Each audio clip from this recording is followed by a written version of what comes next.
दर्द भरी प्रेम कहानी।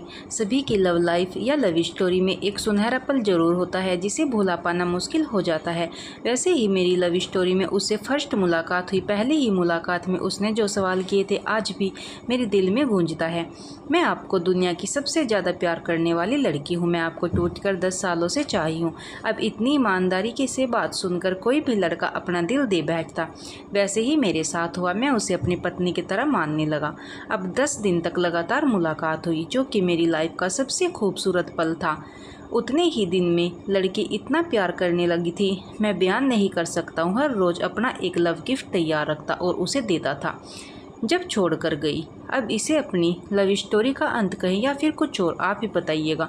वो आखिरी रात की अधूरी मुलाकात काफ़ी कष्टमय थी। उसे सुबह उठकर मौसी के यहाँ से दिल्ली जाना था। हम रात में मिलने की प्लानिंग किए जैसे ही सबकी लव स्टोरी में होता है, लेकिन गांव का माहौल था। कुछ पल के लिए मिले तो लेकिन अचानक एक दूसरे को छोड़कर जाना पड़ा। लड़की का दिल्ली के लिए सुबह ट्रेन था और वो उठी निकल गई। मैं जब सोकर उठा तो पता चला उसे गए आधे घंटा हो गया। मैं जिस हालत में था वैसे ही स्टेशन पर चल दिया। जब पहुंचा तो पता चला तो ट्रेन जा चुकी थी। मैं वहीं खड़े खड़े आंसुओं में डूब गया।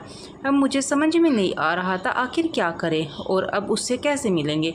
लेकिन जाते जाते मेरे घर का PCO नंबर ले गई थी। उस समय PCO का चलन था। मोबाइल बहुत कम ही देखने को मिलता था। मेरी लव स्टोरी में आखिर ये क्या हो रहा था। अब मैं घर आ गया। 2 दिन बीत गए, कोई भी कॉल नहीं आया। मैं दिन रात PCO पर एक्टिव रहता। हर रिंग उसी के नाम का लगता था। मैं पूरी तरह उसके लव में पागल हो गया था। उसका न तो कोई चिट्ठी और न ही कोई संदेश मिल रहा था। इंतजार करते करते 2 महीने बीत गए। जब अपने लव यानी प्यार को याद ना किया हो, दिन रात बहुत ही बेचैनी और घबराहट गूंजती थी। हर पल आंखों में आंसू होते थे जिसे छुपाना मुश्किल हो गया था। अब मैं मंदिरों और मस्जिदों में उसके कॉल करने का दुआ करने लगा। आखिर गॉड ने सुन ही लिया और मेरी लव का इंतज़ार ख़त्म हुआ।